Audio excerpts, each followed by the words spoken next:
Hi Gemini, welcome to your February 2020 Tarot and Astrology reading. Welcome to Gemini, Sun, Moon and Rising. Do remember that astrologically speaking, your rising sign is usually the most accurate because of the housing placement. So just bear that in mind. You can watch any of my videos for your rising and your Sun and your Moon and even your Venus. It just depends really what's going on with the skies and how it interacts with your chart, but whatever you feel drawn to.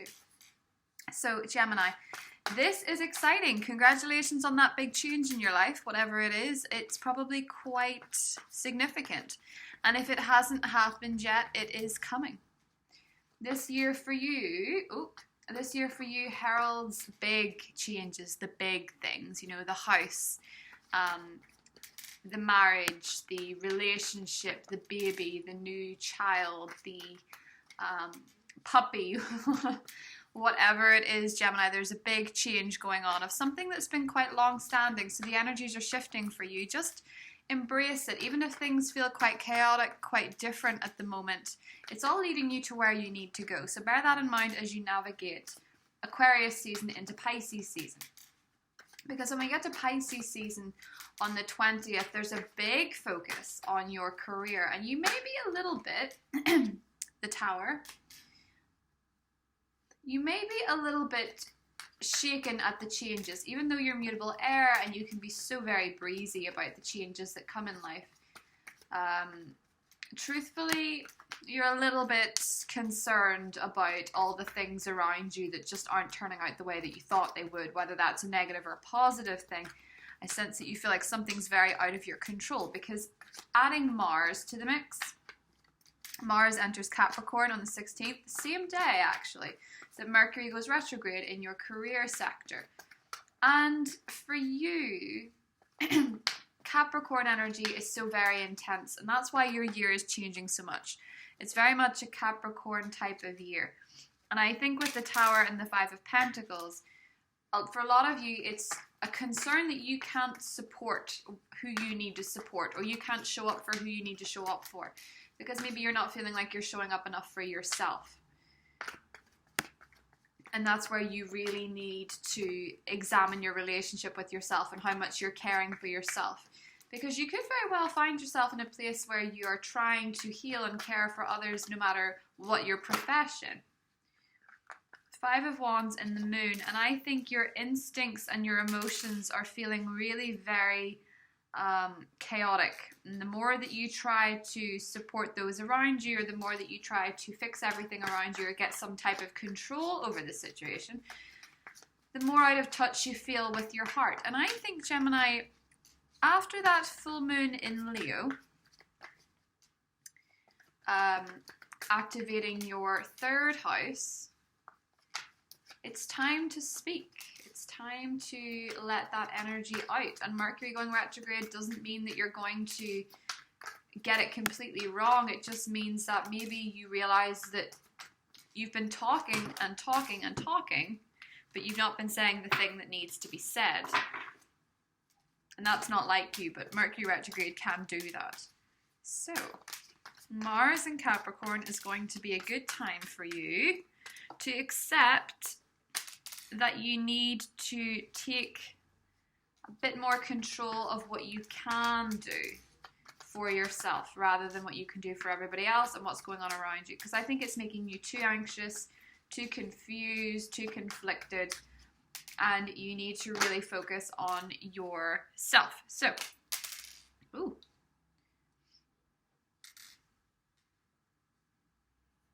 The Chariot and the Ace of Wands.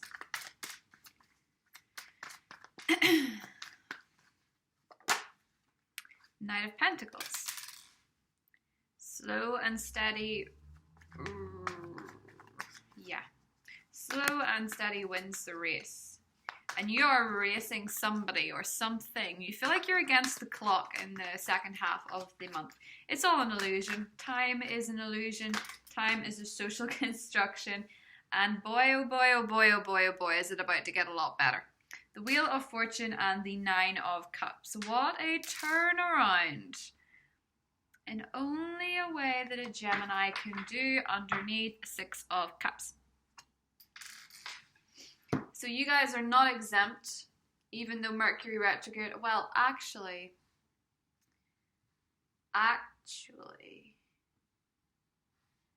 yeah,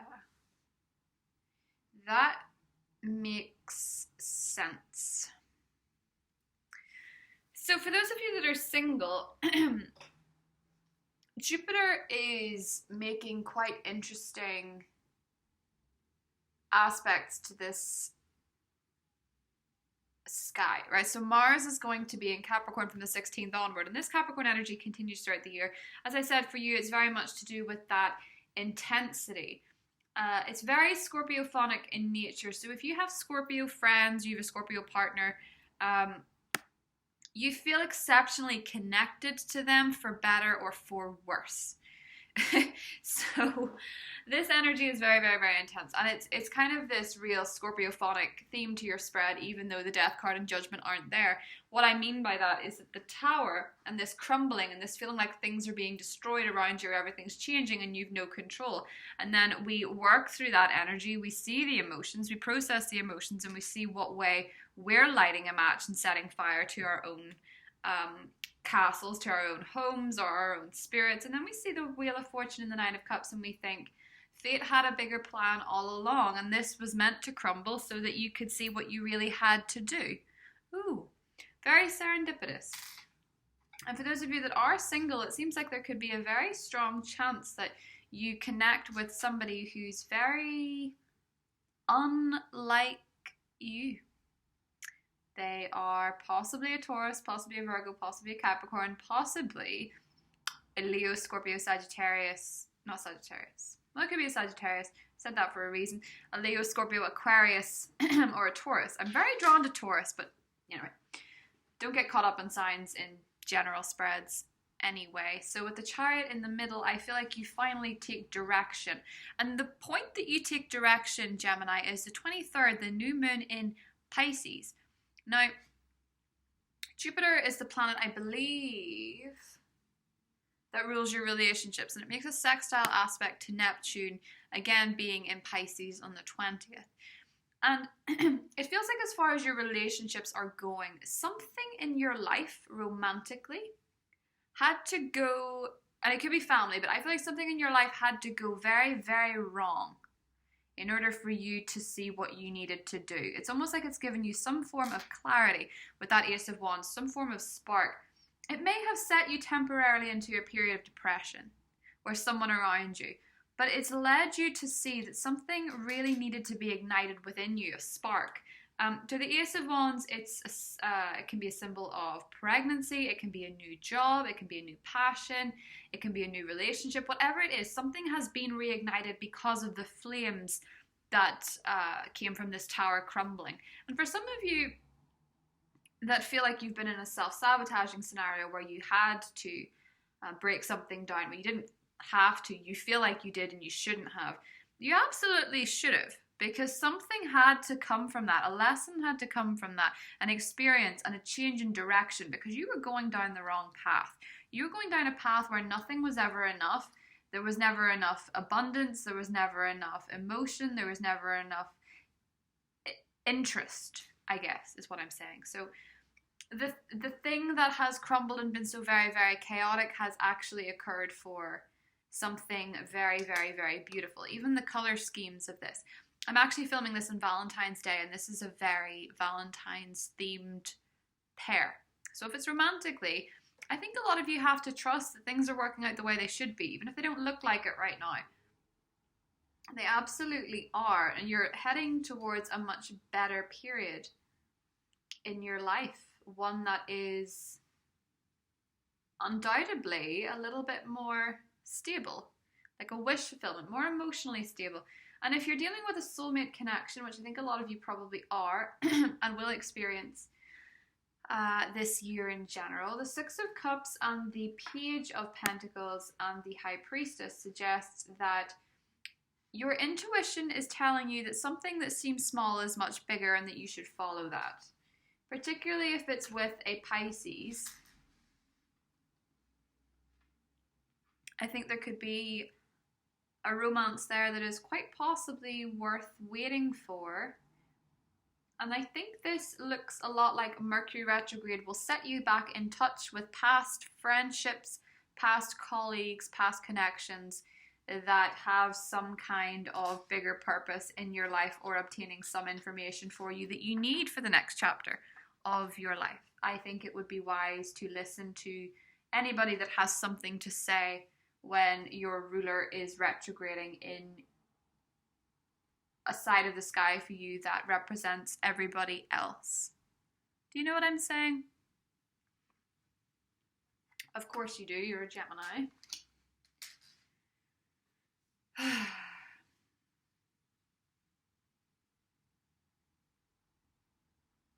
If you're dealing with a Cancer and you're very unsure of what it is that they want, it is because so are they. If you're dealing with a Pisces that is from the past, I do think there's some significance to this connection that remains unfinished. It manifests differently for all of you, but whether it is a lover or a friend, I think if a Pisces gets back in touch, it won't be very flippant, let me say. So, let's draw an animal spirit card for Gemini. Ooh, the sea serpent. Gorgeous. You are seeing for sure that things in your life... the fish. Now this is interesting because that is that Pisces energy again. Very water sign oriented. The fish has come out for a lot of people as we lead into Pisces season. You're realizing that swimming upstream is not going to do anything other than keep you where you've always been, because you're going against a very strong current. And you have to surrender in some way here, Gemini, to the forces that are going on around you. And you might feel a little bit like you've a lot to say about that, or a lot more, you know, it's almost as if there's this circular motion to your life where you feel like it's possibly one thing appears to be going one way and then all of a sudden it's right back to the start, or one thing appears to be going in general and then it suddenly stops and you're right back where you were before it even occurred.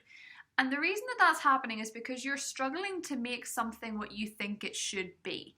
You're struggling to fix these circumstances to be what you think they should look like. And you need to surrender for a moment in February and just enjoy the process of adventure. And even if something's very tumultuous and uncomfortable, it is teaching you how to be more in touch with who you are, ironically. And you may think, I didn't need that, but you did. And maybe it had to be more extreme for some of you, but leap. You go first, the universe will catch you. Very like the Chariot card. You're already doing it. Stop overthinking. Keep facing your true north. And no. Yes. I think no means that you should stop trying to force things and just let things be the way that they are, because everything, you know, no as in you don't have to force things because you're already doing it. It's already happening. You know, that kind of energy. You don't have to force anything that's truly meant to be. And there is this sense of everything occurring as it should. Towards the very end of the month, Gemini, you see that certain things had to play out in a certain way. You see the lesson. You understand why you needed to know that. Why it needed to happen. Faith. What a card. Faith. Just faith. And we see the amethyst here and she's got the world. This to me looks a lot like, if you see this lady, it's like a child. She's holding the world like she would a pregnancy. Do you see that? And then he has this cup that is filled with bright, that's sort of like an explosion in a cup. And then we have the amethyst of intuition, we have the white dove of peace, and we have the spirit here telling you to be calm, that everything is occurring the way it should be. Your intuition is strong about a certain situation or subject. I think to do with a partnership, maybe. Ironically, here we have the amethyst. Right there. So we'll get more into the extended about who this is. For those of you that are single, it appears to be a new love interest who's quite quiet.